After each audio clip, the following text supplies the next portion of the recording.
रहीम। अध्यक्ष डॉक्टर रफीक पारनेरकर साहब,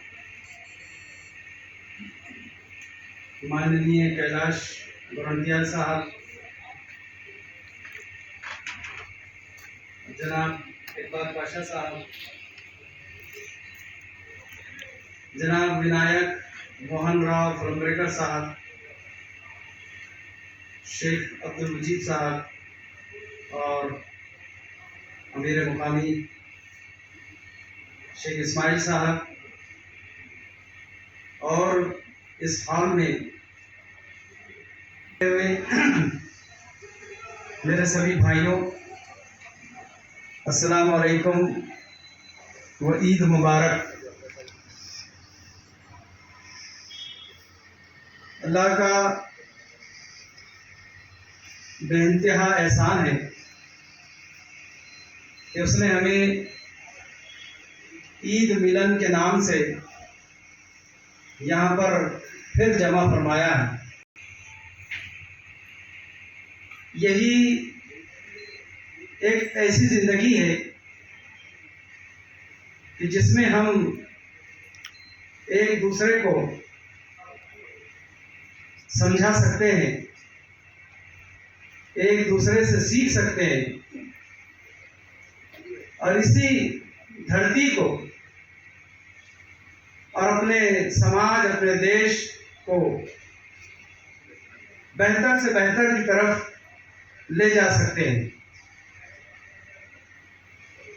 इस मौके को, इस चांस को हम गंवाना नहीं चाहते। हमारे देश में ये जो अवसर है कि अनेक धर्मों के लोग एक जगह मिलकर के बैठ सकते हैं और अपने देश और समाज के लिए जो वो कर सकते हैं तो वो करने के लिए एक दूसरे का साथ दे सकते हैं। आज जिस विषय पर हम यहाँ पर जमा हुए हैं वो बहुत ही अहम है, बहुत महत्वपूर्ण है कि समाज को जोड़ने के उपाय ये वक्त की ज़रूरत बन गया है। ये विषय आज की ज़रूरत है। समाज को तोड़ने के लिए तो बेशुमार बहुत सारे काम हो रहे हैं, बड़े पैमाने पर हो रहे हैं और समाज टूटता और बिखरता जा रहा है। बरसों से साथ में रहने वाले प्रसार माध्यमों की प्रसारण से दूषित होता चला जा रहा है। इस्लामी हिंद ये अवसर गंवाना नहीं चाहती, क्योंकि उसके उद्देश्य में ये चीज शामिल है कि वो इस देश और इस समाज को पवित्र समाज जो है बनाना चाहती है। इंसान बहुत सारी समस्याओं से तो जूझ रहा है, लेकिन जमात इस्लामी हिंद का सबसे अहम उद्देश्य यहाँ पर काम करने का वो ये है कि मानव अपने जीवन उद्देश्य को नहीं पहचानता। आप एक 5 रुपए का पेन करोड़ों लोगों को दिखा करके या ये चश्मा करोड़ों लोगों को दिखा करके अगर पूछे कि इसका मकसद क्या है, तो करोड़ों लोग एक जबान में कहेंगे कि इसका मकसद जो है आंखों से साफ दिखाई देने के लिए है। पेन का मकसद लिखने के लिए है। लेकिन 5 लोगों से अगर पूछ ले कि आपके जीवन का उद्देश्य क्या है, तो वो जो है बताने में सब जो है अलग अलग कहेंगे, और जब अपने जीवन के उद्देश्य को इंसान नहीं समझता तो फिर वो अपने उसके अख्तियार में जो चीजें होती है उन सब का वो दुरुपयोग करता है, सही उपयोग नहीं कर सकता। और ऐसा ही मामला समाज का और देश का है। हमारे पास बहुत सारा साधन है कि हम नंबर 1 बन सकते हैं, पूरे दुनिया की क़यादत कर सकते हैं, लेकिन जीवन उद्देश्य से वंचित, असल जीवन उद्देश्य से वंचित रहने से हम देखते हैं कि जहां जो पहुंचा हुआ है वो अपने मफाद, स्वार्थ को ही पूरा करने में लगा हुआ है। तो जमात इस्लामी हिंद ऐसे कार्यक्रमों के जरिए से तालीम, प्रचार प्रसार के जरिए से चाहती है कि हमारा समाज झूठ, भ्रष्टाचार, अत्याचार, इस तरह की जितने भी गलत कार्य है, गलत काम है, उनसे जो है पाक हो। ईद मिलन के जरिए से आपसी सद्भावना, वो भाईचारा जो है बढ़ाना इसका एक मकसद है। इस पर, इस मंच के जरिए से विचारों का जो है आदान प्रदान हो। आज तो हमने बहुत अच्छा विषय चुना है कि समाज को जोड़ने के लिए क्या क्या उपाय हो सकते हैं। इसके लिए हमने जहां हमारे सियासी लीडरों को मंच पर जमा किया है, वहीं पर इस्लाम और दीगर धर्म के धर्म गुरुओं को भी जो है यहाँ पर जमा करने की कोशिश की है। तो ईद मिलन के जरिए से और बहुत सारी जो गैर समझ है देश में और समाज में, उनको दूर करने का भी जो है काम यहाँ से, इस मंच से किया जाता है। जमात इस्लामी चाहती है कि मानव अपने ईश्वर को पहचाने, जिसने उसको पैदा किया और जो उसकी मौत का मालिक है, उसको पहचाने। इतना ही तो। कुछ अजनबी से लोग थे, कुछ अजनबी से हम, दुनिया में हो न पाए शनासा किसी से हम। ये आज का जो ईद मिलन का कार्यक्रम है, हा जो प्रेम संबंध, हा जो संदेश आहे, एकात्मतेचा संदेश आहे, यासाठी आपण बघतायत की मंचावर असे लोक उपस्थित आहेत की ज्यांनी समाजामध्ये आपले एक स्थान निर्माण केलेलं आहे, आपली एक ओळख निर्माण केलेली आहे। या सर्वांना आपल्याला ऐकायचं आहे। तर यानंतर मी मौलाना नसरुल्लाह हुसैनी साहब यांना विनंती करतो की त्यांनी येऊन आपले विचार 10 मिनिटात व्यक्त करावे। बिस्मिल्लाहिर्रहमानिर्रहीम। नहमदुहु व नसल्ली अला रसूलिल करीम। अम्मा बाद, फ़अऊज़ु बिल्लाहि मिनश शैतानिर रजीम। बिस्मिल्लाहिर्रहमानिर्रहीम। वक़ाल अल्लाहु तबारक व तआला फ़िल क़ुरआनिल मजीद व फ़ुरक़ानिल हमीद। अऊज़ु बिल्लाहि मिनश शैतानिर रजीम। बिस्मिल्लाहिर्रहमानिर्रहीम। या अय्युहन्नास इन्ना ख़लक़नाकुम मिन ज़करिन व उन्सा वक़ाल अलैहि फ़ी मकानिन आख़र वला तुफ़सिदू फ़िल अर्ज़ि बअद इस्लाहिहा। सदक़ल्लाहुल अज़ीम। मोहतरम स्टेज पर तशरीफ़ फरमा मुअज़्ज़ज़ मेहमानान किराम, डॉक्टर रफ़ीक पारनेकर साहब, मोहतरम हमारे इस जामिया के आमदा कैलाश गोरंटियाल साहब, मोहतरम हमारे अजीज़ मुफ्ती अब्दुर्रहमान साहब, जनाब इकबाल बादशाह साहब और दीगर हमारे जो मेहमान किराम हैं और मुअज़्ज़ज़ हाज़रीन, बहुत ये महफिल और ये प्रोग्राम का जो इनेकाद हो रहा है इसके मकासद बहुत अजीम है।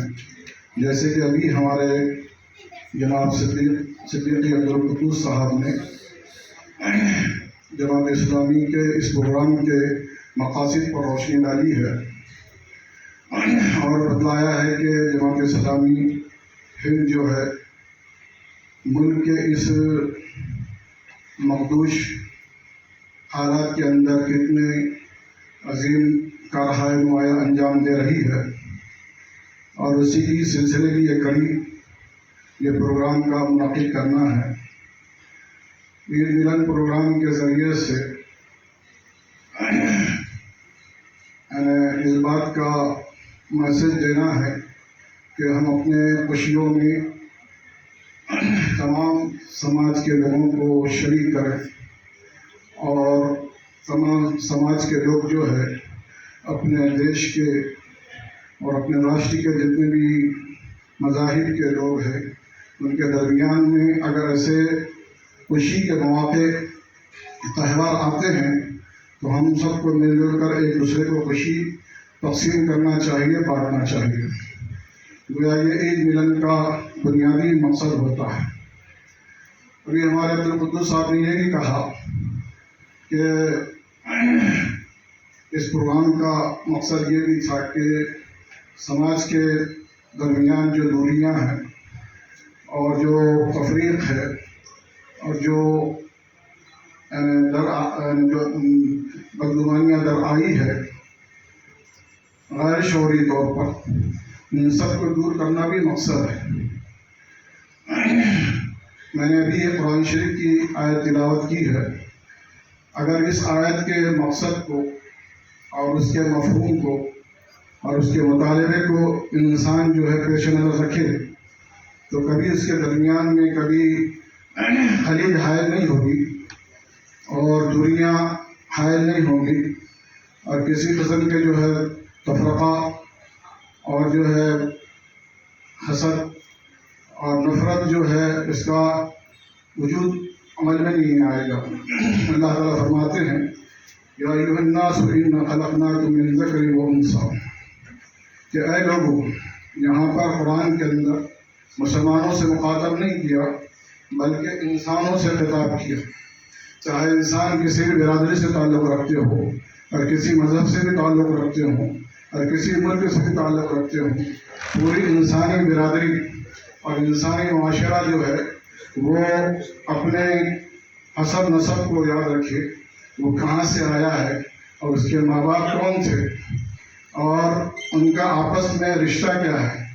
तो अल्लाह ताला फरमाते हैं इन्ना खलक़नाकुम मिन ज़करिन व उन्सा, कि इंसानों हमने तुम सबको एक इंसान और मर्द से पैदा किया। ये तुम्हारा रिश्ता है कि तुम जो है किसी किस्म के गलतफहमियों में और बदगुमानी में मुब्तला मत हो जाओ, बल्कि हमेशा इसी मकसद को, इस आयत के जो है जो मुतालबा है इसको पेश नज़र रखो कि तुम एक ही माँ बाप की औलाद है। इसलिए आदमी को आदमी इसलिए कहा जाता है कि हम लोग कहते हैं कि आदमी किसी भी समाज का हो और किसी भी धर्म का हो और किसी भी बिरादरी का हो, आदमी की निस्बत आदम अलैहिस्सलाम की तरफ है कि वो आदम अलैहिस्सलाम से उसका ताल्लुक़ है। तो मैं ये कह रहा था कि अल्लाह ताला ने इस आयत के ज़रिए से यही बतलाया है कि जो है हमारे दरमियान में किसी किस्म की नफरत ना हो, भेदभाव ना हो, ऊंच नीच ना हो। ये गोया इंसान का सबसे बड़ा उसके पैदाइश का मकसद भी है और उसको हमेशा ये पेश नज़र रखना चाहिए। और दूसरी जगह अल्लाह ताला ने कुरान शरीफ में ये कहा कि वला तुफ़सिदू फिल अर्ज़ि बअद इस्लाहिहा, कि अरे इंसानों, हमने इस धरती को और इस कायनात को जो है बहुत पाक साफ सुथरा पैदा किया था। आदम अलैहिस्सलाम से आने से पहले इस कायनात को अल्लाह ताला ने सजाया, तो यहाँ पर किसी किस्म की कोई जो है गंदगी नहीं थी, बुराइयाँ नहीं थी, नफरतें नहीं थी, झगड़े नहीं थे, जंगो जिदाल नहीं था, दूरियाँ नहीं थी, और जो है बदगुमानियाँ नहीं थी, और कोई झगड़े नहीं थे, कुछ भी नहीं था। बल्कि यहाँ पर पाकीज़ा माहौल था, ताहरत का माहौल था, और एक दूसरे का एहतराम था। सब जो है इंसान थे, अल्लाह के बंदे थे। तो ये चीज़ जो है अल्लाह ताला उसी तरफ इशारा करते हैं कि हमने इस कायनात को साफ सुथरा पैदा किया, तमाम गंदगियों से और आलाइशों से जो है इसको पाक साफ सुथरा बनाकर तुमको पेश किया है। तुमको जो है इस बात का ख्याल रखना चाहिए कि हमारे अमल के ज़रिए से, हमारे करतूतों के ज़रिए से, और हमारे कर्म के ज़रिए से, और हमारे जो है गुनाहों की वजह से ये ज़मीन जो है गुनाह बुराइयों का आमाजगा न बन जाए, और जो है ये ख़राब ना हो जाए और फासिद ना हो जाए।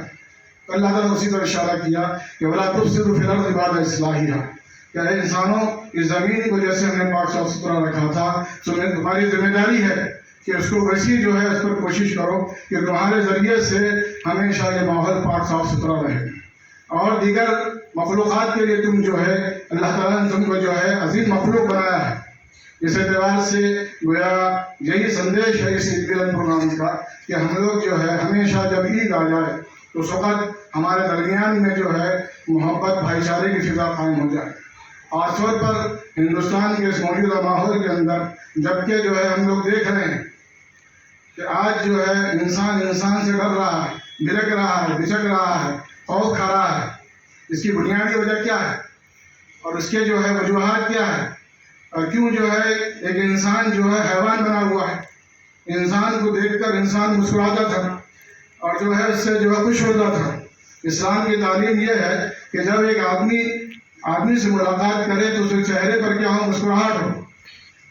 मुस्कुराहट के साथ मिलना भी क्या है, फरमाया सदका है। बल्कि इस्लाम की तालीम यह है कि भाई जब मुलाकात करो तो क्या कहो तुम, अस्सलाम वालेकुम व रहमतुल्लाहि व बरकातुहू। क्या कहो, अस्सलाम वालेकुम व रहमतुल्लाहि व बरकातुहू। तो उसके माना क्या है, हम लोग उसके माना से वाकिफ नहीं। अभी परसों ये बात मालूम हुई कि भाई एक साहब जो जिम्मेदार है उनसे मुलाकात के लिए कुछ लोग गए और जो है ईद मिलन के ताल्लुक से उनसे ये कहा कि हम लोग ईद मिलन का प्रोग्राम रख रहे हैं। तो हमारे जिम्मेदार हजरात उनके सामने ईद मिलन के जो है मकासद रखे कि हमारा मकसद क्या है। तो उन्होंने पूछा कि क्या मकसद है आपका। हम तो ये समझते हैं कि आपको जंग बदर के अंदर फतह हुई थी और गलबा हासिल हुआ था, इसलिए जो प्रोग्राम आप लोग ईद करते हैं, मनाते हैं। जबकि उसका मकसद ये नहीं, बल्कि रमज़ान भर जो है मुसलमान जो इबादतों के ज़रिए से और रियाजतों के ज़रिए से अल्लाह का क़ुर्ब हासिल करता है और उसके तमाम मशक्क़तों को बर्दाश्त करता है, तो अल्लाह ताला ईद के दिन खुशियों के शक्ल में इसको तोहफे के तौर पर ईद का तोहफा इसको नवाजते हैं और अता करते हैं। तो गोया यानी इंसानों को अपने इनफरादी माहौल से निकलने का भी ज़रिया है कौन सा, ईद का दिन।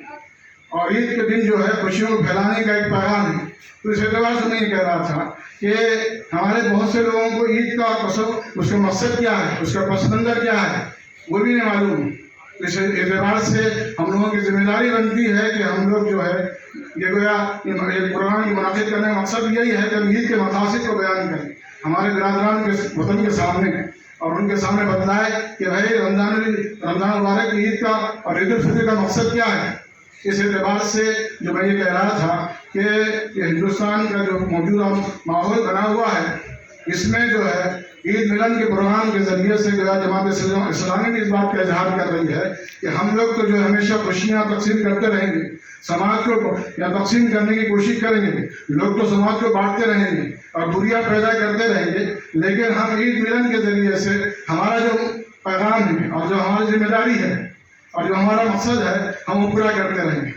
इस एतबार से हम सबको जो है यानी कोशिश करना चाहिए और जो है और इस पैगाम को हम करते रहें। और हमारे मुल्क के अंदर खासतौर पर एक बात कहकर अपनी बात को ख़त्म करूँगा कि हिंदू मुसलमानों के दरमियान कैसे जो है इत्तेहाद पैदा हो जाए और कैसे यकजहती पैदा हो जाए और आपस में जो है मोहब्बत उल्फत और अमन शांति पैदा हो जाए, इसके लिए कोशिश करते रहना चाहिए। बल्कि हमारे बुजुर्गों का, हिंदुस्तान के जो हमारे बुजुर्ग थे, असलाफ थे, उनका बुनियादी मकसद यही था। मौलाना अबुल कलाम आज़ाद रहमतुल्लाह अलैह जब 35 साल के उम्र में जो है कांग्रेस के सदर बने, आज जो है लोग उनको बुला देना चाहते हैं कि मौलाना आज़ाद कौन थे और उनके खिदमत क्या थी, उनके मकासद क्या थे, उनके जो है कैसे कुर्बानियाँ दी। बल्कि हम लोगों ने भी पढ़ा था भवाल खातिर के अंदर, उन्होंने अपना बयान करते हैं कि हम लोग मयार नेहरू जी जो है अहमद नगर किले के अंदर कैद थे, हम लोगों को बोलने की वजह से और लिखने की वजह से कैद कर दिया गया था। तो वहीं पर भवाल खातिर में उन्होंने लिखा है कि हम लोग वहाँ पर जेल में अपनी ज़िंदगी गुजार रहे थे। तो उन्होंने जब कांग्रेस के सदर बनाए गए तो वहाँ पर कांग्रेस कमेटी का इजलास था, तो उन्होंने एक बात का ऐलान किया था कि मैं ये कहता हूँ कि आज अगर आसमान के बादलों से कोई फरिश्ता आ जाए, आसमान के बादलों से फरिश्ता कोई आ जाए और वो इस बात का ऐलान करे कि भाई हिंदुस्तान का स्वराज और हिंदुस्तान को जो आज़ादी मिल सकती है, तो उसकी शर्त ये है कि यहाँ पर हिंदुस्तान के अंदर हिंदू मुस्लिम इत्तेहाद ना हो। क्या ना हो? हिंदू मुस्लिम इत्तेहाद ना हो। तो मैं ये कहूँगा कि भाई मैं हिंदू मुस्लिम इत्तेहाद के से दस्तबरदार होने के तैयार नहीं हूँ, चाहे हमारे इस मुल्क को आज़ादी ना मिले। जब आज़ादी के लिए कोशिश की जा रही थी, उसमें सफ़े अव्वल के मौलाना आज़ाद जो है उसके जो है उसमें शरीक थे। तो उस वक्त उन्होंने ये कहा कि आपका बुनियादी मकसद ये था कि आपने कहा कि यहाँ पर हिंदू मुस्लिम जो है इत्तेहाद रहे, इत्तेफाक रहे, मिलजुल कर रहें, ये मेरा बुनियादी मकसद है। तो उन्होंने हिंदू मुस्लिम इत्तेहाद के यानी अहमियत को उजागर करते हुए कहा कि अगर आसमान की बदली से फरिश्ता कोई आता है और वो इस बात का ऐलान करता है कि हम हिंदुस्तान की आज़ादी देते हैं, लेकिन तुमको हिंदू मुस्लिम एकता से अलहदा हो जाना पड़ेगा, दस्तबरदार हो जाना पड़ेगा, तो मैं इसको तस्लीम नहीं करूँगा। क्योंकि हिंदुस्तान को अगर आज़ादी नहीं मिलती है तो ये देश का और राष्ट्र का जो है नुकसान है। लेकिन जो है हिंदू मुस्लिम में अगर तफरीका पैदा हो जाता है और दूरियां पैदा हो जाती है तो यह पूरे आलम इंसानियत का नुकसान है। गांधी जी ने एक बताया जिनको हम राष्ट्रपिता कहते हैं, आज हम उन लोगों को बुलाने की कोशिश कर रहे हैं बहुत से मुख्तलिफ गंदी और घिनौनी साजिशों के जरिए से और हरकतों के जरिए से उनको भी जो है उनके मकाम से हटाना चाहते हैं। ये बहुत जो है एक तारीख के साथ खिलवाड़ है, बल्कि तारीख को जो है मस्त करने की कोशिश की जा रही है। उन्होंने ये कहा था कि मैं जो है इस भारत माता के लिए हिंदू मुस्लिम इत्तेहाद की इतनी जरूरत महसूस करता हूँ और उन्हें से अहमियत को बताकर ये कहा था कि मैं ये समझता हूँ कि हिंदू और मुसलमान इस देश की जो है दो आँखें हैं, इस देश की जो है दो आँखें हैं। अगर एक आँख को चोट पहुँचती है तो फरमाया ये मेरा देश जो है और भारत माता जो है अंधी हो जाएगी और कहानी हो जाएगी और उसके अंदर ऐप पैदा हो जाएगा। बल्कि एक जगह एक मतलब उन्होंने ये कहा कि मैं ये समझता हूँ कि जो है ये भारत के जो है कश्ती के दो सवार हैं, हिंदू और मुसलमान। अगर जो दोनों भी सवार है तो फरमाया अगर कश्ती जो है किनारे पर लगती है तो दोनों पार हो जाएंगे, अगर कश्ती डूबती है तो फरमाया दोनों भी जो है क्या हो जाएंगे, डूब जाएंगे। इस तस्वुर के साथ हम इस देश में रहें कि हम लोगों को मिलजुल कर रहना है और आपस में हम लोग अपनी कोशिश करते रहेंगे, चाहे जो है फिरका परस्त भी कोशिश करते रहें। मेरा वक्त हो चुका है, मैं जो है इस प्रोग्राम के मकसद को सामने रखते हुए मैं समझता हूँ कि जमात इस्लामी ने इस बात का ऐलान किया है कि जो अहले सियासत है वो अपनी क्या है शेर है वो उनका जो काम है वो अहले सियासत जाने। मेरा पैगाम मोहब्बत है जहाँ तक पहुँचे। अल्लाह से दुआ है कि हमारे इस अजीज़ वतन को तमाम आलाइशों से और तमाम नफरतों से और तमाम गंदगियों से और तमाम दूरियों से इसकी हिफाजत फरमाए और जो है उसको तरक्की देते रहे। अल्लाह से दुआ है कि हम सबको जो है तमाम यहाँ के रहने वालों को अल्लाह ताला उसकी हिफाजत फरमाए। वाक़िअल्हम्दुलिल्लाह। जज़ाकल्लाह, खूब खूब धन्यवाद मौलाना। इस्लाम तहजीबी अखलाक, सांस्कृतिक शिष्टाचार और तकमील फ़दाइल ईश्वरी कृपा की शहंशाही है। इथे साईनाथ चिंदवरे साहेब उपस्थित आहे असं मला माहिती झालं। मैं इनको दावत देता हूँ, विनंती करता हूँ कि अपने विचार प्रकट करें। रहीम, आज के इस ईद मिलन कार्यक्रम के अध्यक्ष डॉक्टर रफीक पार्लेकर साहब, प्रदेश सचिव जमात इस्लामी महाराष्ट्र,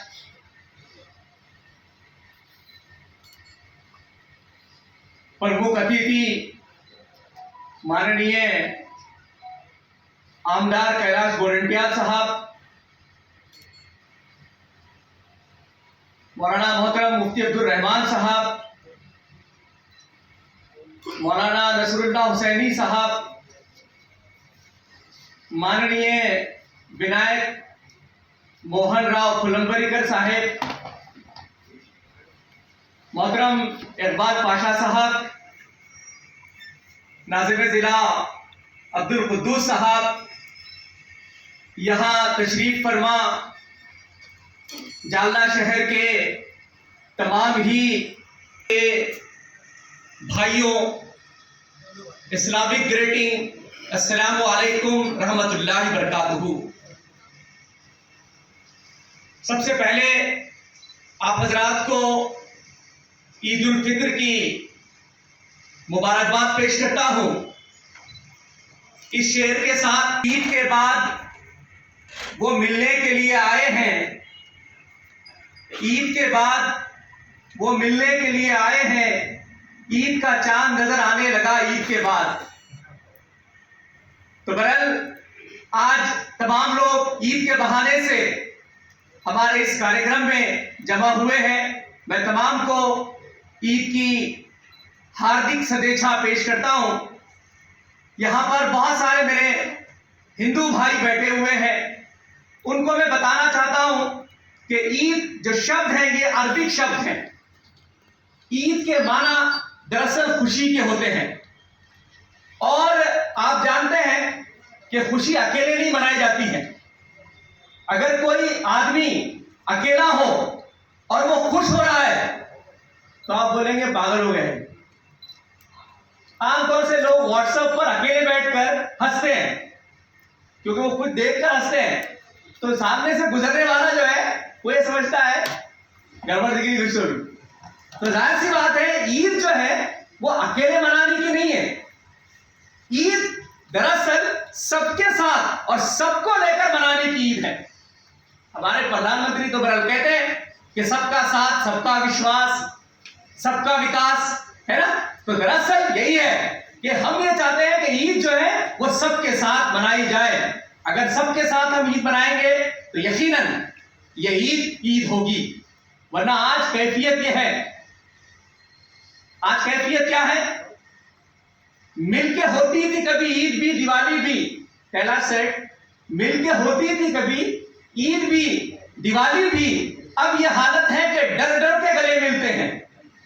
तो इस डर को खत्म करना है।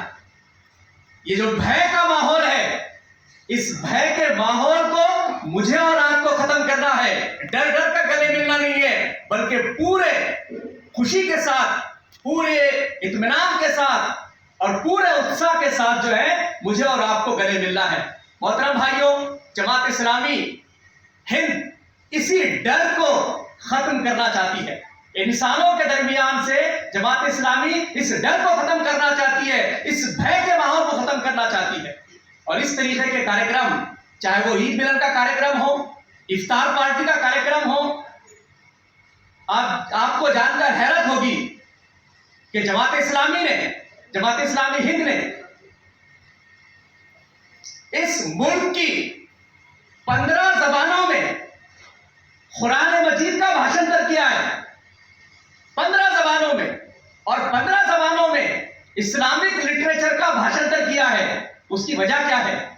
दरअसल उसकी वजह यह है कि हम ये चाहते हैं कि आमतौर से आज का जो माहौल है वो धर्म को लेकर गलत फहमियां, गैर समझ को बहुत बड़े पैमाने पर पैदा किया जा रहा है। जाहिर सी बात है, अगर आपको इस गैर समझ को दूर करना है तो हमको विचारों का आदान प्रदान करना होगा। हम आपको ईद के माना बताएं, आप हमको दिवाली के माना बताएं, हम आपको कुरान मजीद का भाषांतर करके बताएं कि ईश्वर वाणी क्या है, आप हमको गीता का भाषांतर करके बताएं कि गीता में क्या लिखा गया है। वक्त की जरूरत है, तभी जाकर हमारे दरमियान से ये गैर समझ बहुत ज्यादा दूर हो सकता है। और ये बात आप याद रखें, अगर गैर समझ दूर नहीं होगा, जिसको अंग्रेजी में मिसकंसेप्शंस और उर्दू में गलतफहमियां कहते हैं, अगर ये दूर नहीं होगी तो जाहिर सी बात है इसका बहुत खतरनाक नुकसान होगा। अब जरा गौर कीजिए, इराक को लीजिए आप। अमेरिका ने हमला किया इराक पर, और अमेरिका को यह मिसकंसेप्शन था, यह गलतफहमी थी कि इराक में जैविक हथियार बन रहे हैं, इसलिए उसने अमेरिका ने हमला किया और पूरे इराक को तबाह किया। और पूरे इराक को तबाह करने के बाद अमेरिका का स्टेटमेंट यह है कि साहब हमको गलतफहमी हुई थी, इराक में कोई जैविक हथियार नहीं थे। जब पूरा तबाह हो जाए और उसके बाद आपको गलतफहमी का पछतावा हो, तो ऐसी गलतफहमी क्या माना रखती है? ऐसा पछतावा क्या माना रखता है? आज भी आप देखिए कि धर्म के नाम पर मुख्तलिफ किस्म की गलतफहमियां यहां पर पैदा की जा रही है। और मैं समझता हूं कि दुनिया में सबसे ज्यादा धर्म के संदर्भ में गैर समझ पाया जाता है। अल्लामा इकबाल ने क्या कहा था? वो अल्लामा इकबाल ने कहा था, मजहब नहीं सिखाता आपस में बैर रखना। मजहब जो है वो कोई भी मजहब हो, ये आपस में बैर कहते हैं दुश्मनी को। मजहब दुश्मनी नहीं सिखाता है, इसको बहरहाल हमको अपने आप को समझना होगा। आज धर्म के नाम पर, मैं बहुत जिम्मेदारी के साथ ये कह रहा हूं कि आज कुछ लोग धर्म के नाम पर बांटने का काम कर रहे हैं। कोई कह रहा है साहब हिंदू खतरे में है, कोई कह रहा है साहब मुसलमान खतरे में है, हिंदू धर्म खतरे में है, मुसलमान धर्म खतरे में है। दरअसल हमको ये समझना चाहिए कि ना हिंदू धर्म खतरे में है, ना मुसलमान धर्म खतरे में है। दरअसल उसकी अपनी दुकान खतरे में है, जिसके नतीजे में इस किस्म की चीजें यहां पर हो रही है। इसको बहरहाल हमको समझना होगा। शायर ने बहुत प्यारी बात कही है। शायर क्या कहता है? धरती बांटी अंबर बांटा, मत बांटो इंसान को। धरती बांटी अंबर बांटा, मत बांटो इंसान को, और अपने स्वार्थ की खातिर मत काटो इंसान को। तो बहरहाल धर्म की आड़ में नफरत फैलाने का काम इस वक्त बड़े पैमाने पर किया जा रहा है। इस सिलसिले में मुझे और आपको समझना होगा। मैं बहुत ही संक्षेप में 3 बातें रखकर अपनी बात को खत्म करूंगा 10 मिनट के अंदर। वो 3 बातें क्या हैं? सवाल ये पैदा होता है कि ये जो ईद मिलन के कार्यक्रम हम रख रहे हैं, इस ईद मिलन के कार्यक्रम के जरिए से ये संदेश हम पूरी जनता को देना चाहते हैं, पूरी आवाम को देना चाहते हैं। और वो संदेश क्या है? वो संदेश ये है कि हम कैसे भारत का निर्माण चाहते हैं, कैसे भारत का निर्माण हम चाहते हैं। हम ये चाहते हैं कि यहां पर आप देखें, ये है भारत का निर्माण। यहां पर फुलंबरीकर महाराज भी बैठे हुए हैं, यहां पर हमारे भाई भी बैठे हुए हैं, मुसलमानों के साथ जो है हमारे हिंदू भाई भी यहां पर बैठे हुए हैं। इस तरह का हिंदुस्तान हम चाहते हैं। और हमारे भारत की सबसे नुमाया खूबी अगर कोई है तो वो यहां की अनेकता में एकता है, यहां की विविधता में एकता है। यह सबसे ज्यादा हमारे लिए खुशी की बात है, इसलिए कि अगर ये विविधता में एकता नहीं रहेगी और कोई एक ही चीज रहेगी। शायर ने बहुत प्यारी बात कही। शायर क्या कहता है? शायर ये कहता है, चमन में इख्तिलाते रंगो बू से बात बनती है। चमन यानी गार्डन, चमन में इख्तिलाते रंगो बू से बात बनती है। अगर चमन के अंदर मुख्तलिफ किस्म के फूल है तो वो हमको बहुत बेहतरीन चमन नजर आता है, गार्डन नजर आता है। आप बुके ले लीजिए, बुके में आप सारे गुलाब के फूल लगा दीजिए और कैलाश सेठ के पास आप लेके जाइए कि साहब ये बुके हैं। सेठ बोलेंगे खाली एक ही रंग का दिख रहा है इसके अंदर, इसमें मजा नहीं आएगा। इसलिए कि आप उसके अंदर मुख्तलिफ फूलों को अगर शामिल करेंगे तो फिर वो बुके जो है वो खूबसूरत होगा। शायर कहता है, चमन में इख्तिलाफ रंगो बू से बात बनती है। हम ही हम है तो क्या हम है, हम ही हम है तो क्या हम है, तुम ही तुम हो तो क्या तुम हो। तो बहरहाल बात उस वक्त बनेगी जब हम इस तरीके से जुड़कर अपने आप को पेश करेंगे। दूसरी चीज जो बहुत बुनियादी है, जिसको मौलाना सोहेल साहब ने हमारे सामने पेश किया, मैं अक्सर ये कहता हूं कि हमारे भारत की स्ट्रेंथ, हमारे भारत की ताकत, हमारे भारत की ताकत ये नहीं है, मैं बहुत जिम्मेदारी से बात कह रहा हूं, तीनों जो सेनाएं हमारी, चाहे थल सेना हो, जल सेना हो, वायु सेना हो, वो हमारी ताकत नहीं है। उसकी उदाहरण मैं आपको बताता हूं। आप जाकर बहुत दूर नहीं, श्रीलंका में जाइए। आप इस वक्त श्रीलंका में क्या हो रहा है? श्रीलंका में वहां का प्रेसिडेंट भाग गया है। 81 मेंबर ऑफ पार्लियामेंट के घरों को जलाकर राख कर दिया गया है। क्यों हुआ ये? मैं ये चाहूंगा कि आप सखोल इसका अभ्यास करें। क्यों हुआ ये? वहां पर धर्म के नाम पर जहर फैलाने की कोशिश की गई, जहर पिलाने की कोशिश की गई। नतीजा क्या हुआ? आज आप जानते हैं श्रीलंका में क्या हो रहा है। तो मैं आपको यह बताना चाहता हूं कि हमारे भारत की स्ट्रेंथ, हमारे भारत की ताकत, ये सैन्य ताकत नहीं है, यकीनन ये भी ताकत है, लेकिन हमारे भारत की असल स्ट्रेंथ क्या है? हमारे भारत की असल स्ट्रेंथ यहां की एकता है, यहां की यूनिटी है। और ये यूनिटी अगर रहेगी तो यकीन जानिए कि फिर हम बहुत अच्छे अंदाज से हम काम कर सकते हैं। हमारी ताकत असल यही है। साथ ही साथ हम ये चाहते हैं इस कार्यक्रम के जरिए से कि भाईचारा का माहौल परवान चढ़े, हम एक दूसरे के गम में शरीक हों, एक दूसरे के दुख दर्द में शरीक हों, एक दूसरे की खुशी में शरीक हो। शायर ने बहुत प्यारी बात कही है। शायर ये कहता है, ऐ काश अपने मुल्क में ऐसी फिजा बने। हम ये कार्यक्रमों के जरिए से महाराज इस किस्म का चाहते हैं। ऐ काश अपने मुल्क में ऐसी फिजा बने, मंदिर जले तो गम मुसलमान को भी हो, मंदिर जले तो गम मुसलमान को भी हो, पामाल ना होने पाए मस्जिद की आबरू, ये फिक्र मंदिरों के निगहबान को भी हो। ये फिक्र मंदिरों के निगहबान को भी हो। ये कोशिश बरन हमको करना चाहिए। हम चाहते हैं कि एक सक्षम भारत बने, एक ऐसा भारत बने, और बन रहा है।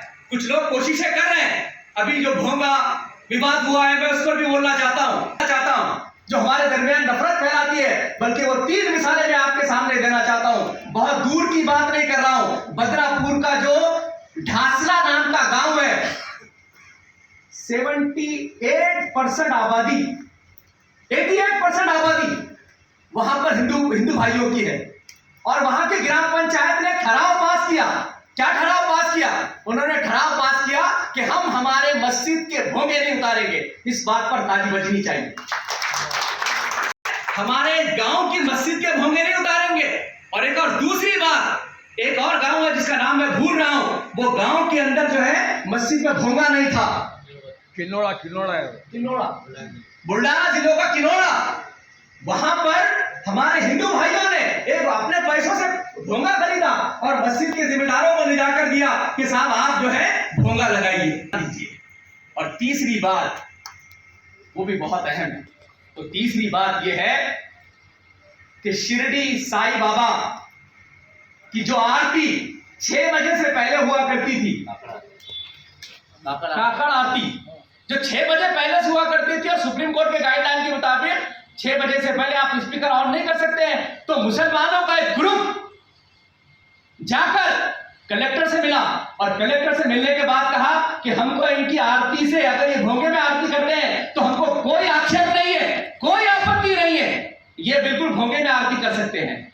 तो इस तरह का हिंदुस्तान हम चाहते हैं जहां पर तमाम धर्म के लोग अपने साथ सुकून के साथ रहे। मैं इस बात का ख्याल नहीं हूं कि सर्वधर्म संभव होना चाहिए, मैं इस बात का ख्याल हूं कि सर्वधर्म सम्मान होना चाहिए। सर्वधर्म सम्मान, हम तमाम धर्मों का सम्मान करें। जब हम तमाम धर्मों का सम्मान करेंगे तो यकीन जानिए हम बेहतरीन अंदाज से इस मुल्क को आगे ले जा सकते हैं, अपनी बातों को पेश कर सकते हैं। मैं आखिर में आपके सामने यही बात को रखूंगा और ये आपसे गुजारिश करूंगा, यहां पर हमारे जितने हिंदू भाई बैठे हुए हैं, दिगर और मजहब के लोग यहां बैठे हुए हैं, मैं उनसे ये गुजारिश करूंगा कि वो इस्लाम का सखोल मुताला करें, सखोल अभ्यास करें और इस्लाम को समझने की कोशिश करें। यकीनन आप ये कह उठेंगे कि इस्लाम शांति का प्रतीक है, इस्लाम शांति का प्रतीक है। तो बातें बहुत हो सकती हैं, अभी बहुत सारे लोगों को बोलना है। मैं इतनी बात कहकर अपनी बात को खत्म करता हूं। धन्यवाद मुजीब सर। ये है ना हम पराए हैं, तेरी ही जिस्म जाके साए है, एक तेरे एतबार के खातिर दिल ने कितने फरेब खाए हैं. यानंतर माननीय विनायक मोहनराव लोणीकर पाठक संस्थापक अध्यक्ष श्री भगवती प्रोत्संग जालना यांना मी विनंती करतो की त्यांनी आपले विचार व्यक्त करावे. भारतारं दातारं सर्वसंपदां लोकाभिरामं श्रीरामं भूयो भूयो नमाम्यहं. या धर्तीवर जो कोणी मानव जात आहे, जीवजंतू प्राणी मात्र आहे, ते नेहमीसाठी चैतन्यमय आनंदमय आणि उत्साहीच सतत राहो हीच परमेश्वराची प्रार्थना करून मी आता सुरुवात करतोय. आदरणीय व्यासपीठ, सुरुवात 9 धर्म आहे आणि त्या 9 धर्मामध्ये 5 धर्म हे भारतातून निघालेले आहेत. मग हिंदू धर्म आहे, शीख धर्म आहे, जैन धर्म आहे, बुद्ध धर्म आहे, विविध धर्म आहे. त्यानंतर मुस्लिम धर्म सुद्धा. आणि हे 2 धर्म विशेषतः हिंदू आणि मुस्लिम हे आपल्या ज्या शरीराचे जसे 2 नेत्र आहे, डोळे आहे, त्याप्रमाणे या भारताचं ते भूषण आहे.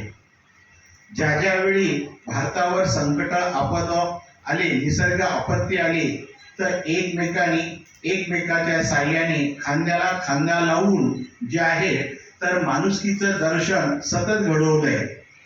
प्रत्येक वेळेस असो, मग ते युद्धाचे प्रसंग असो, आपत्कालाचे प्रसंग असो किंवा 1972चा दुष्काळ असो, या दुष्काळामध्ये सुद्धा एकमेकाला सावरून घेण्याचं काम हिंदू मुस्लिम समाजाने केलं.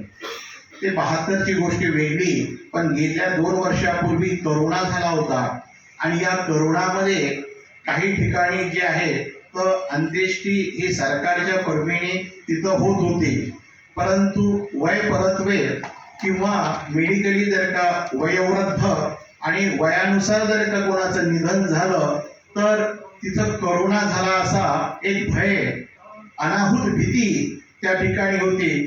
तर बरेच हिंदू बांधव त्या ठिकाणी जाण्याकरता थोडे घाबरत होते. त्यांचंही बरोबर आहे, पण माझ्या मुस्लिम बांधवांनी त्या शवाचा, त्या पार्थिवाचा, त्या डेड बॉडीचा सन्मानपूर्वक अंत्येष्टी केला हे मी या ठिकाणी आपल्याला आर्जवून सांगतो.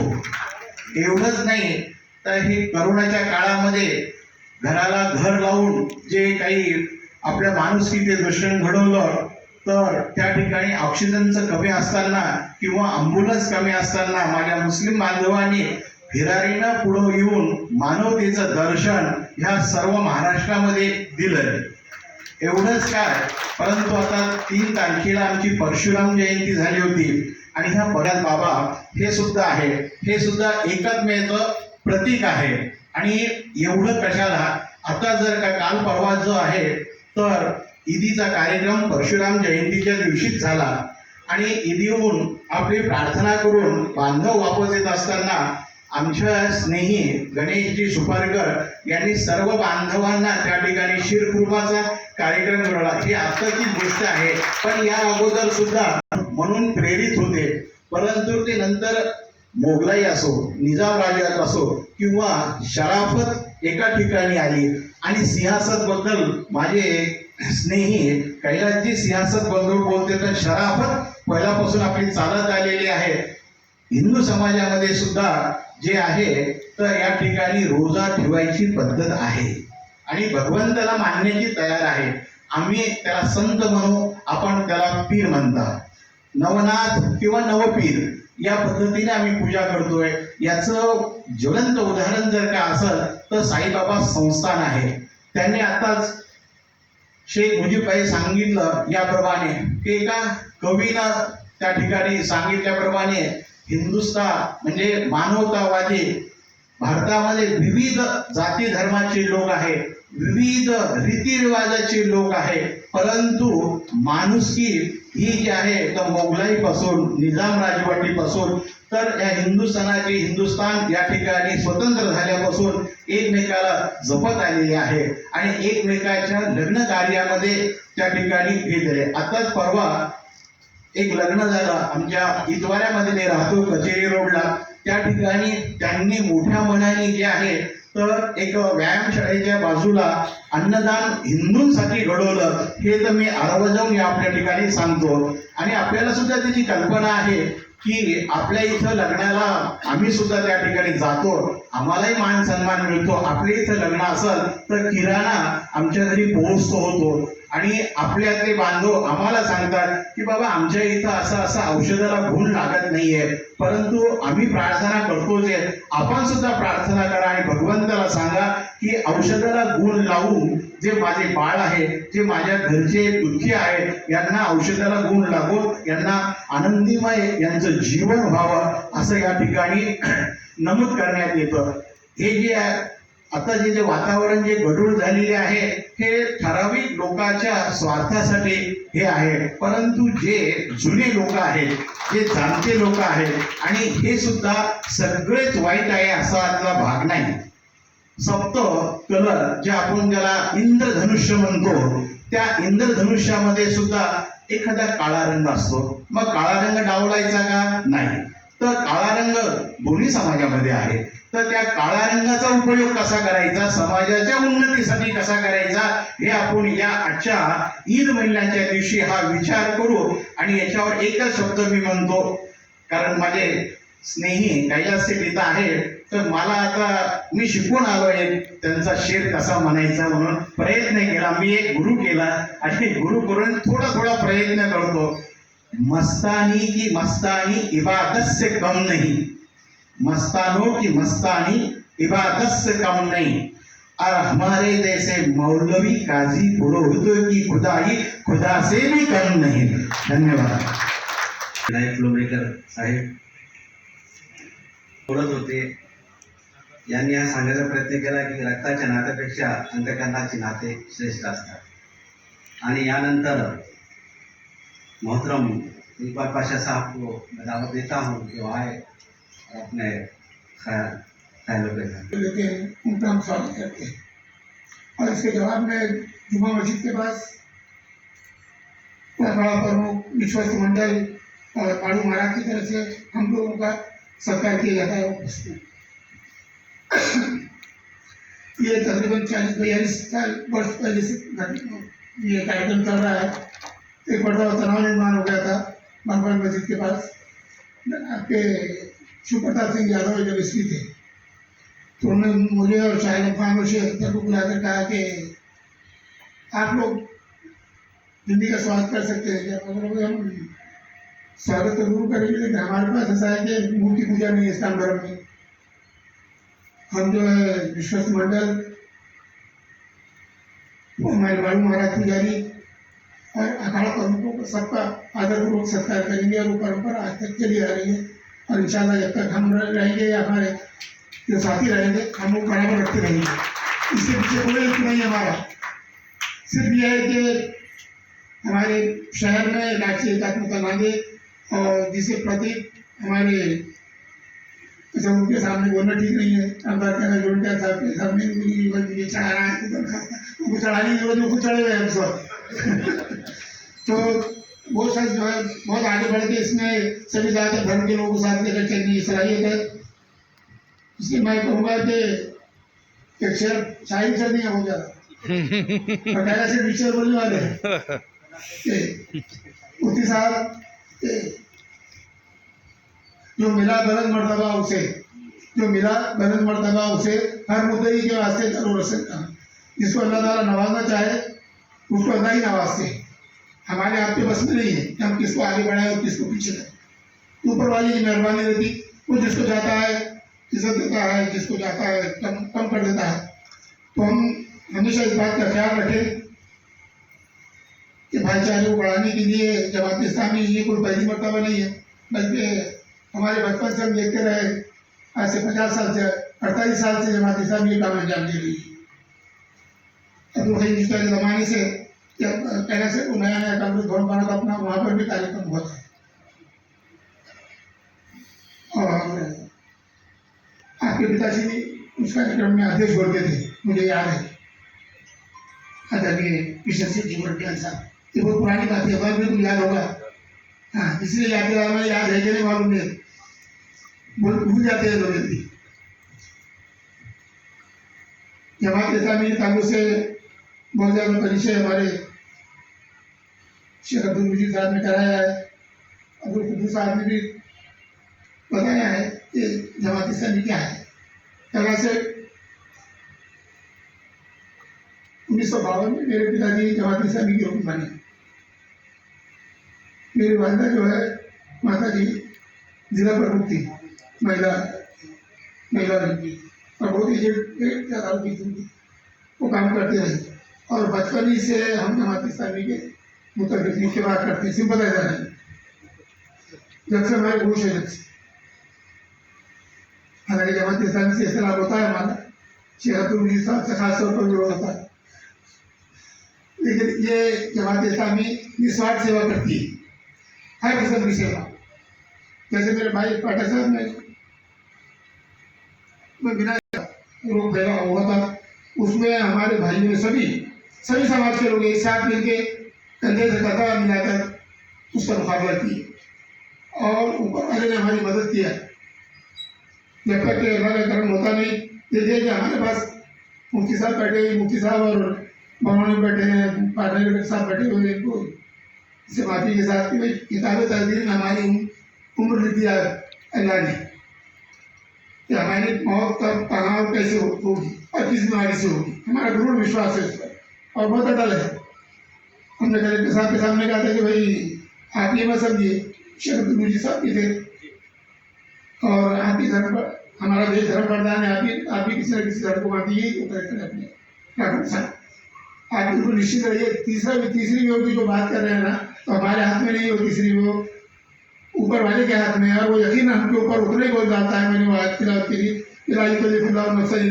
वो ऊपर उतना ही बोल जाता है जितनी कि हमारी शक्ति को जानता है, शक्ति से ज़्यादा बोल दे जाता है। और अल्हम्दुलिल्लाह सरकार ने भी कोशिश की, अलग अलग संस्थाओं ने कोशिश की और सब लोगों की दुआओं से सभी धर्म के मानने वालों ने प्रार्थना की अल्लाह से, परमेश्वर से कि ये जो संकट आया है इसको टाल दी, और ऊपर वाले ने इसको टाल दिया। लोग गायब हो चुकी है और इस टाइम में हमारी महाराष्ट्र की सरकार ने बहुत ज़्यादा आघाड़ी सरकार ने काम किया। हमारे पालक मंत्री हमारे जो है आमदार कैलाश घोड़कियाल साहब, इन्होंने बिल्कुल कमर कस ली थी यहाँ जालना शहर में भी और पूरे महाराष्ट्र में।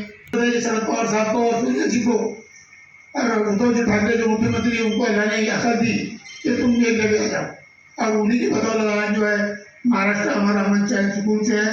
और फिर कैलाश घोड़कियाल साहब हमारे शहर के जिले के पालक मंत्री ये भी काम कर रहे हैं।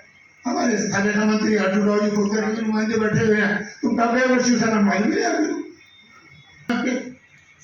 सुनील की बाबा हमारा दोस्त है, वो रैली में उनका हाँ परशुराम जैन लक्ष्मी नारायणपुरम में के भी सब आते थे। तो सब पूरे समाज एकता का और अखंड का प्रतीक ये व्यायामशाला जालने में थे। बाकी कोई व्यायामशाला में जालना में परमिशन नहीं था, ये पाशा सबको मालूम। यहाँ पे पहले से जो प्रथा चलती आई हुई है, आनंदजी स्वामी महाराज के मंदिर को तुम्हारे दरगाह से पहले ये हार आता था उनके यात्रा के पुण्यतिथि के समय, और उसी समय जब उनका उर्स रहता था तो आनंदी स्वामी महाराज के मंदिर की ओर से वहाँ पे चुनने का काम पहले दिया है। ऐसा सब तरफ अपने जालने में ऐसा बहुत कुछ है देखने। अगर डीप में गए तो आपको मालूम पड़ेगा कि हिंदू समाज और मुस्लिम समाज कहाँ तक एक है बोले। अब ये चंद गिने चुने लोगों ने ये समाजों को ये कर दिया, बदनाम कर दिया और समाज में झगड़े लगा दिए।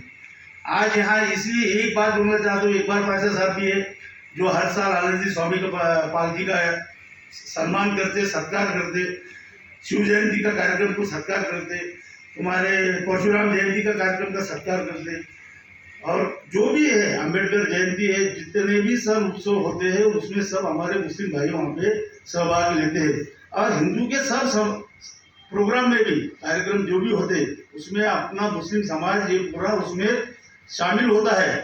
यहाँ कुछ अभी जो नए बच्चे हैं उनको रिलेशन मालूम नहीं है, भड़काऊ में आके कुछ तो भी रिकामा काम कर देते। इसलिए मेरी आप सबसे एक ही गुजारिश है कि भाई अपने यहाँ के जो जवान बच्चे हैं उनको तुम्हारे पुराने रिलेशन बताओ क्या है, कौन लोग बुरे हैं। मैं इस स्टेज से सिर्फ यही बात आपको दोहराना चाहता हूँ, अगर ये बात अगर सबने करी तो जालना में इसके बाद कोई दंगल होंगी नहीं, ना कोई जातिवाद होगा नहीं। धन्यवाद देता हूँ, हमें बुलाया, हमारा सम्मान किया। बहुत बहुत धन्यवाद अनिल सुपाकर साहब। अगले मुकर्रम को बुलाने से पहले मैं विनती करता हूँ अब्दुल्ला जालनवी साहब से तो मन पे आए,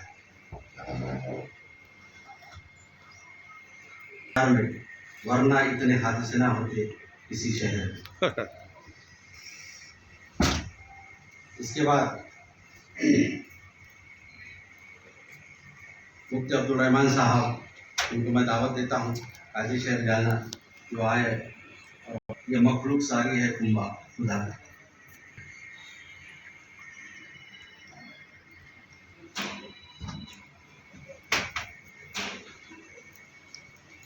अल्हम्दुलिल्लाह वकफ़ा वसलामुन अला इबादिहिल्लज़ीना इस्तफ़ा। अम्मा बअद फ़अऊज़ु बिल्लाहि मिनश शैतानिर रजीम। बिस्मिल्लाहिर रहमानिर रहीम। ज़ालिकल किताबु ला रैब फ़ीहि हुदल लिल मुत्तक़ीन। सदक़ल्लाहु मौलानल अलियुल अज़ीम। वक़ाल नबी सल्लल्लाहु अलैहि वसल्लम अला कुल्लुकुम राइन व कुल्लुकुम मस्ऊलुन अन रइयतिही औ कमा क़ाल अलैहि सलातु वस्सलाम। जमात इस्लामी हिंद शाख जालना की तरफ से आज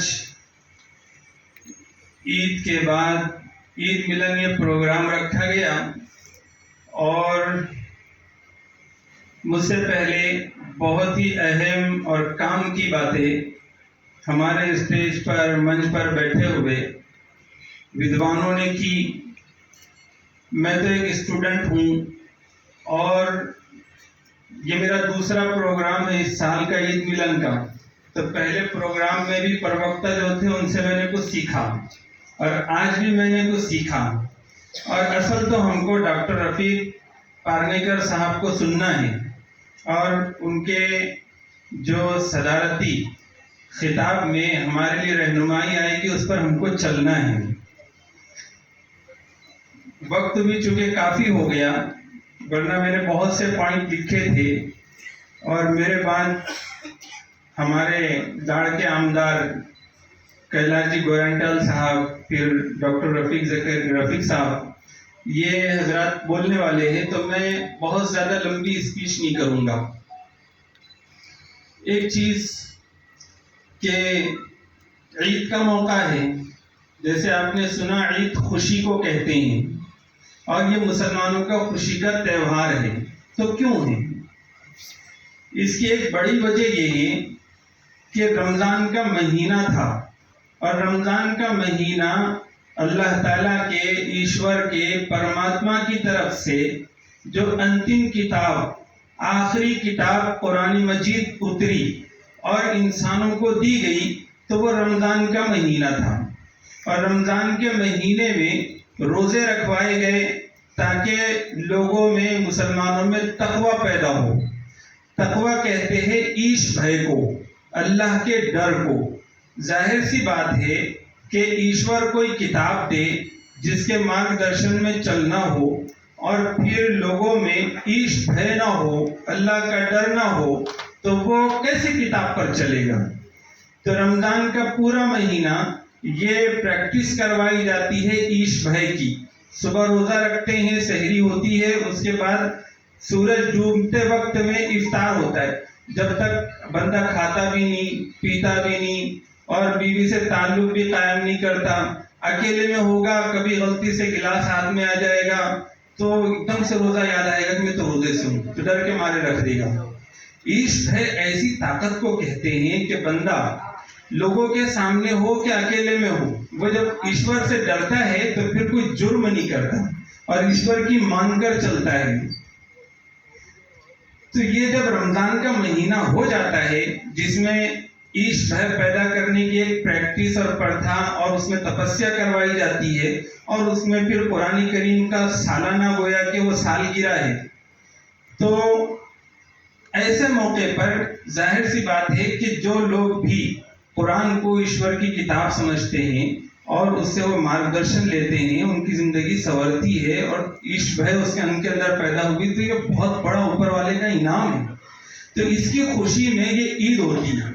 और जाहिर सी बात है, दूसरी बात जो मुझे अर्ज करनी है वो ये कि असल खुशी तो वही है जिसमें सबको शामिल किया जाए, वरना तो आदमी अकेला अकेला खुश हो जाए तो वो कोई खुशी नहीं होती। तो ईद के बाद ये ईद मिलन के प्रोग्राम होते हैं। तीसरी बात जो मुझे बतलानी है वो ये कि इस वक्त में हमारे अपने देश में जो हालात बिगड़ते हुए नजर आ रहे हैं, हमारा जालना अभी बहुत अच्छा है और यहाँ पर आपस में बहुत मेल मिलाप है। अभी हमारे बुजुर्ग लोग यहाँ मौजूद है, तो इन बुजुर्गों ने जो बना के रखा है आपस में रिलेशन, तो उसके नतीजे पर बड़े बड़े हादसे भी टल जाते हैं। लेकिन हम अगर इसी खुशफहमी में रहे कि ऐसा ही चलता रहेगा और हमें कुछ करने की जरूरत नहीं है, तो आने वाले वक्त में जैसे दूसरी तरफ हो रही चीजें यहाँ पर भी हो सकती हैं। तो हमको अलर्ट रहने की जरूरत है। जो हालात बन रहे हैं, तो ये हालात बिगड़ क्यों रहे हैं, अमन सुकून क्यों खत्म हो रहा है? तो बाद लोगों के जहन में आता है कि इसकी वजह धर्म है और धर्म की वजह से ये सारे झगड़े हो रहे हैं। और सही बात और सच्ची बात ये है कि धर्म किसको बोलते हैं? ईश्वर की तरफ से जो मार्गदर्शन होता है उसको बोलते हैं। और जो मौलवी है, पुरोहित है, पंडित है, ये जो लोग बताते हैं, तो ये अपने मन की बात नहीं बताते, ईश्वर की बात बताते हैं। तो जो ईश्वर होगा वो ये तो नहीं चाहेगा कि लोग लड़े मरे कटे। असल धर्म वही है जो जोड़ने की बात करे। असल धर्म वही है जो सबको साथ लेके चलने की बात करे, सबके धर्म का सम्मान करे। ये बात अपनी जगह पर है कि एक आदमी एक धर्म को मानता है, दूसरा आदमी दूसरे धर्म को मानता है। प्रॉफिट मोहम्मद सल्लल्लाहु अलैहि वसल्लम के जमाने में तो एक घर होता था और उसमें अलग अलग धर्म के मानने वाले होते थे, बाप अलग धर्म का, बेटा अलग धर्म का। लेकिन इसके बावजूद भी इस्लाम धर्म में गाइडेंस थी कि बाप के साथ कैसा सुलूक करना है, माँ के साथ क्या सुलूक करना है, कैसे रहना है, अगरचे कि वो मुसलमान नहीं है। तो ये सारी शिक्षा दी हुई होती है धर्म में। मैं चूंकि दूसरे धर्म का एक्सपर्ट नहीं हूँ, मैं इस्लाम धर्म को पढ़ता हूँ, स्टूडेंट हूँ, तो मैं इस्लाम धर्म की बात कर रहा हूँ। वरना तो सब जितने सच्चे धर्म है, अच्छे धर्म है, उसमें ये बात तो होनी ही चाहिए। अगर नहीं है तो फिर वो कैसे सच्चा धर्म हो सकता है? तो मुझे ये अर्ज करना है कि असल में जो सारा झगड़ा और फसाद है ये धर्म की वजह से नहीं है। फिर किस वजह से है? ये इस वजह से है कि धर्म के नाम पर राजनीति की जाती है, तो उससे ये हालात बिगड़ते हैं। तो हमको मिलकर ये कोशिश करनी है कि धर्म वाली राजनीति खत्म हो। कुछ चीजें मेरे को, चूंकि बहुत सारी चीजें थी तो मैं कंक्लूड कर रहा हूं, तो मेरे बात में कोई रब्त नहीं रहेगा। एक चीज मुझे ये बतानी थी, सबको उसका एहसास भी है, तभी हम यहाँ जमा हुए हैं। पहली चीज कि ईश्वर का, अल्लाह का, परमात्मा का हम सब पर एक तो सबसे बड़ा इनाम, सबसे बड़ी नेमत और सबसे बड़ा एहसान ये हुआ कि उसने हमको इंसान बनाया। क्या बनाया? इंसान। अल्लाह ताला बंदर भी बना सकते थे, बिल्ली भी बना सकते थे। इमाम अबू यूसुफ रहमतुल्लाह अलैहि, उनके पास ये मामला गया, वो चीफ जस्टिस भी थे, काजी थे, उनके पास गया तो उन्होंने कहा कि तलाक नहीं पड़ी। तो लोगों ने कहा कैसे नहीं पड़ी, चांद से ज्यादा खूबसूरत थोड़ी ना उसकी बीवी। तो उन्होंने कहा कुरान बोल रहा है लक़द खलक़नल इंसान फी अहसनि तक़वीम, कि इंसान को अल्लाह ने सबसे बेहतरीन सांचे में ढाला है। तो इसका मतलब ईश्वर कह रहा है कि चांद से, सूरज से, हर चीज से ज्यादा खूबसूरत इंसान है। और चांद तो है ना, तो ये सबसे ज्यादा खूबसूरत है, सबसे ज्यादा हसीन है, चांद से भी ज्यादा। इस वजह से ही तलाक नहीं हुई। तो सबसे बड़ा अल्लाह ने हम पर जो करम किया, एहसान किया, वो इंसान बनाया। और इंसान किसको कहते हैं? इंसान उसको कहते हैं जिसमें इंसानियत हो, मानुष की हो, हमदर्दी हो, खैर खाही हो, और जिसके अंदर ये चीजें ना हो, इसके अपोजिट चीजें हो, दरिंदगी हो, वहशीपन हो, तो फिर वो इंसान नहीं है। तो एक दूसरा एहसान अल्लाह ने हम सब पर ये किया है और हमारे देशवासियों पर ये किया है कि उसने हमको इंडिया में पैदा किया। कहाँ पैदा किया? अल्लाह कहीं पर भी पैदा कर सकते थे, लेकिन अल्लाह ने हमको चुना कहाँ के लिए? भारत के लिए चुना और यहाँ पैदा किया। ये भी अल्लाह ताला का एक बहुत बड़ा एहसान है। इस मिट्टी की खासियत है, प्रॉफिट मोहम्मद सल्लल्लाहु अलैहि वसल्लम अंतिम ऋषि, उन्होंने फरमाया कि मुझे हिंद से, भारत से ठंडी हवाएं आ रही हैं उस वक्त में, यानी भारत की क्या अहमियत है। तो अल्लाह ने हमको यहाँ पैदा किया। तो यहाँ देशवासियों पर दो अल्लाह के एहसान ये हमेशा याद रखनी चाहिए कि एक तो मानव बनाया, इंसान बनाया, दूसरा हमको इंडियन बनाया। और ये जो इंडियन बनाया तो ये हम एक परिवार, एक घर है। और इस सरजमीन की, इस भारत की मिट्टी की खासियत है कि यहाँ पुरखों से ऐसा नहीं कि हर वक्त एक जैसे हालात रहने वाले हैं। चैलेंजेस पाएंगे, कभी एकदम अच्छा माहौल चलेगा, कभी खराब माहौल चलेगा, कभी कुछ लोग अच्छे होंगे, कभी कुछ लोग बुरे होंगे। अगर अच्छे माहौल के बाद खराब माहौल नहीं आएगा तो अच्छे माहौल को कौन अच्छा समझेगा? और सभी लोग अच्छे हो जाएंगे तो अच्छे लोगों को कौन अच्छा समझेगा? तो ये पहचान होती है अच्छे बुरे की। तो ये ऐसा चलता आया है। बहुत बड़ा जब विभाजन हुआ और अंग्रेजों की जब आफत आई तो उस वक्त में इस मुल्क के रहने वालों ने, हमारे पुरखों ने, सबने मिलकर उस चैलेंज का मुकाबला किया। फिर उसके बाद विभाजन हुआ तो अब यहाँ रहने वाले जो अलग अलग विभिन्न जातियों के लोग थे, तो अब क्या किया जाए? तो उस वक्त में भी हमारे पुरखों ने, इंडियन नेशनल कांग्रेस के लीडरों ने, जमीयत उलमा के लीडरों ने, और इस तरह से हमारे जो पुरखों ने मिलकर उस चैलेंज का मुकाबला किया और हिंदुस्तान का, भारत का जो दस्तूर बनाया वो सेकुलर दस्तूर बनाया, ताकि ये झगड़े खत्म हो जाए। ये जो जमहूरी हुकूमत है और इसका जो कॉन्स्टिट्यूशन है और इसका जो दस्तूर है, ये ऐसा है कि अगर इस दस्तूर को सही तरीके से फॉलो किया जाए तो किसी धर्म को कोई नुकसान नहीं, सारे धर्म फलेंगे, फूलेंगे और सबका चलेगा। और अगर जहां इस संविधान के साथ छेड़छाड़ होगी और इस संविधान को समाज में जब लाया जाएगा और उसके मुताबिक जब अमल गलत तरीके पर किया जाएगा तो फिर समाज में तेज निर्माण होगा। ये दस्तूर भारत का ये ऐसा है जो हम सबको एक लड़ी में पिरो देने वाला है और दुनिया में सबसे ज्यादा खूबसूरत देश बनाने वाला है इस देश को। तो ये संविधान को बचाना और इसका सही इंप्लीमेंट करवाना ये हर हिंदुस्तानी की जिम्मेदारी है और ये बड़ा काम है हमारे पीछे। क्योंकि जो जमहूरी मुल्क बनाई है तो जमहूरियत के 4 सुतून बोले जाते हैं। एक तो ये के सिस्टम, यानी के क्या बोलेंगे, प्रशासन। तो ये प्रशासन जो है सही ढंग से काम करे, सेकुलर बन के काम करे, किसी जात धर्म की वो जात पात का लिहाज न करे, तो जाहिर सी बात है कि सब एक हो जाएंगे, झगड़े खत्म। इसी तरह से दूसरा जो सुतून है वो इलेक्शन है। इलेक्शन भी अगर जात पात से खाली हो जाए और सबके आदर सम्मान वाला हो तो भी झगड़े खत्म हो जाएंगे और सेकुलरिज्म और ये इस मुल्क का जमहूरियत बचेगी। सेकुलरिज्म में बोल रहा हूँ, लेकिन यहाँ जो सेकुलरिज्म है वो ये सेकुलरिज्म नहीं है कि किसी को धर्म का अमल करने की इजाजत नहीं। यहाँ का सेकुलरिज्म दुनिया के दूसरे सेकुलरिज्म से ज्यादा खूबसूरत है कि यहाँ का सेकुलरिज्म सब मजहब के मानने वालों को मजहब पर चलने की इजाजत देता है। तो दूसरा सुतून। तीसरा सुतून अदलिया है, अदालतें। अदालतों से सही अगर दस्तूर को इम्प्लीमेंट किया जाए और उसको नाफिज किया जाए सही तरीके से तो सारे झगड़े खत्म होंगे। चौथी चीज मीडिया। मीडिया से सही अगर मैसेज जाएगा और झूठ का व्यापार नहीं होगा तो ये सारा समाज पाक हो सकता है। और आपस में ये चीजें मैंने 4 इसलिए भी सुनाई क्योंकि जब हम काम कर रहे हैं, मोहब्बत फैलाने का काम कर रहे हैं, संविधान को बचाने का काम कर रहे हैं, हम अमन शांति को बहाल रखने का, तो ये 4 चीजों से हमने गाफिल नहीं रहना। ये 4 चीजों पर भी ध्यान रखना है। और मायूसी तो कुफ्र ही है, मायूस नहीं होना चाहिए क्योंकि अभी भी लोग मौजूद है, जैसे महाराज मौजूद है, कैलाश जी गोरंट्याल साहब जैसे लीडर्स मौजूद है और जमात इस्लामी के हजरात और वो हमारे भाई।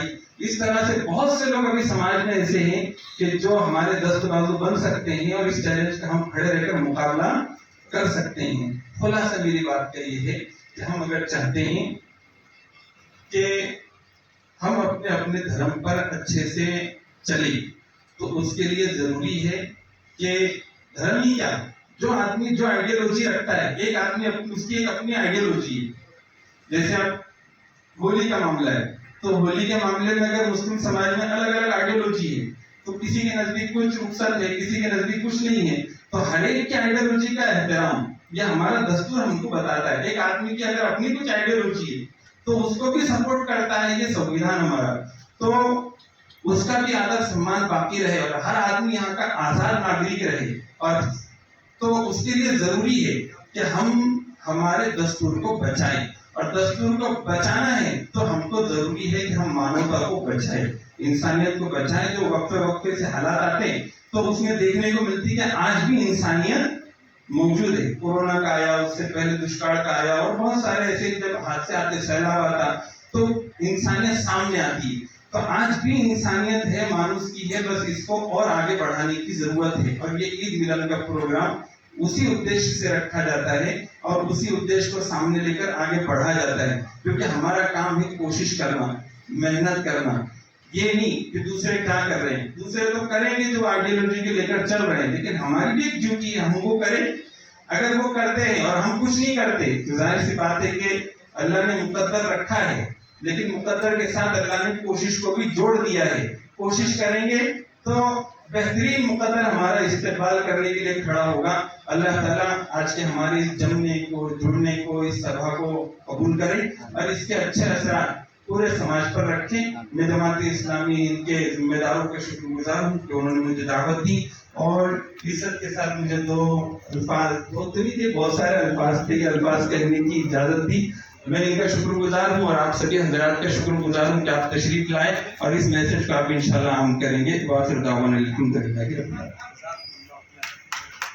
जज़ाकल्लाह मुफ्ती साहब, हमारे सबके लाडके प्रिय आमदार माननीय कैलाश जी वर्कर साहब अपने विचार व्यक्त करेंगे। उनके लिए 2 लाइनें। तूफान बड़े गुरूर से ललकारता रहा, कश्ती बड़ी रियाज से जिद पर अड़ी रही। जमात इस्लाम का तहे दिल से शुक्रगुजार करता हूँ कि एक ऐसा स्टेज आपने यहाँ बनाया ईद मिलन के नाम पर, कि आज देश में जो माहौल हो रहा है उसके बारे में हर आदमी ने अपने विचार रखने का स्टेज आपने बताया। निश्चित ही भले ही देश में कुछ भी हो सकता है, लेकिन मेरे शहर जाना में ऐसा कोई भी वातावरण आज तक हुआ नहीं और ना मुझे याद है कि जब बाबरी मस्जिद शहीद हुई थी, सारे देश में फसाद का माहौल था। शहर जामना ही ऐसा था कि यहाँ सब कोई भी प्रकार घटना हुई नहीं और कोई भी प्रकार का पुलिस कंप्लेन आज तक रिकॉर्ड में नहीं है कि बाबरी मस्जिद शहीद होने के बाद किसी पे कोई भी नहीं रहा। ये आपका और हमारा प्रेम है यहाँ की मिट्टी में और यहाँ के पानी। के यहाँ शादी रही तो इकबाल पाशा पहले पहुँच जाते हैं और पाशा के यहाँ कोई शादी रही तो गुरंजान पहले पहुँच जाता है। चाहे मेरे घर में अगर कोई दुर्घटना होती है तो पहले फ़ोन किसी का आता तो इकबाल पाशा का आता कि भाई आपके घर में ऐसा सुने कि एक हादसा हो गया। सही बात है। ये जो माहौल हमारे पास है, जालना शहर के अंदर जो माहौल है, हम देखते हैं कि हमारे संबंध ऐसे एक दूसरे से बंधे हैं कि इसको कोई तोड़ने की भी चाहता तो तोड़ भी नहीं सकती। ये माहौल हमारे शहर के अंदर। गणेश ने जैसा बताया कि भाई उनकी तालीम के अंदर हमारे मुस्लिम भाई वहाँ कसरत करने आते थे, वहाँ पहलवानी करने आते थे हमारे। अरे सबसे बड़ी बात तो ये हमारे उर्दू स्कूल डालने में और उसके अध्यक्ष ने डॉक्टर राग साहब हिंदू आदमी। मुझे नहीं लगता कि ऐसे विश्व में ऐसे कोई उदाहरण है कि जहाँ मुस्लिम समाज के स्कूल के अध्यक्ष डॉक्टर राग जो हिंदू समाज के हो सकते हैं। क्या हमारे पास हमारा धर्म हमारे घर के अंदर है, हम भी पूजा पाठ करते हैं, लेकिन घर के अंदर और घर के बाहर हम जब निकलते तो हम इंसान बोल के बाहर निकलते हैं। और यही अदा है हमारी मिट्टी में और हमारे पानी के पास। अब कुछ लोग होंगे की बात करते हैं और एक समाज को टारगेट बनाना चाहते हैं, तो उनको ये मालूम नहीं जब वक्त पड़ा चमन को तो खून हमने दिया, जब वक्त पड़ा चमन को तो खून हमने दिया। आज वो कहते हैं अहले दिल ये चमन हमारा है तुम्हारा नहीं। ऐसा कभी नहीं हो सकता। देश की आज़ादी से लेकर आज तक इस समाज ने कितनी कुर्बानी की है, इस समाज ने आज़ादी में कितना फाइट किया है। इस समाज ने क्या, अब्दुल कलाम जैसा व्यक्ति मिसाइल मैन इस देश को मिले हुआ है। और क्या होना चाहिए। अब जिसको दुकान बंद रहती है, जिसकी दुकान चलती नहीं बस, वो लोगों को ये काम नमक मिर्ची लगा के अपने पकवान बेचने का धंधा प्रज्वलित करते हैं और उससे कुछ फर्क नहीं गिरता। ये सिर्फ उंगलियों में गिनने जितने लोग हैं और बाकी पूरा समाज एक दूसरे के साथ सदियों तक, जब तक ये पृथ्वी जिंदा है, सब साथ में रहने वाले हैं। आज ये हमारे हिंदू भाई भी यहाँ बैठे, हमारे दिनेश सुपारकर जी है, हमारे फुलमरी के महाराज हैं, मैं हूँ, बहुत सारे हैं यार। हम लोग तो हर ईद की शीरकुरमा खाते यार, और हम क्यों ना ईद दिवाली के दिन हमारे मुस्लिम भाइयों को खीर खिलाएं। हमने भी आज ये सोचना चाहिए कि जैसा मुस्लिम समाज ईद मिलन करता है, वैसे हिंदू समाज ने भी दिवाली मिलन करना चाहिए। और ये जितने स्टेज पे जितने महानुभाव बैठे उनको बुला के हमारे दिवाली का मतलब क्या है ये भी हमने उनको बताना चाहिए। जैसे मुफ्ती साहब ने ईद का बताया ईद क्यों मनाई जाती है, तो हमने भी सोचना चाहिए कि हम दिवाली कैसी मनाई जाती है। ये भी हमारा फर्ज है, ये भी हमारा काम है। निश्चित ही आपको अभी डॉक्टर रफीक पारनेकर साहब को सुनना है। मैं निश्चित ही जमात इस्लाम के सभी मुजीब सर और उनकी पूरी टीम को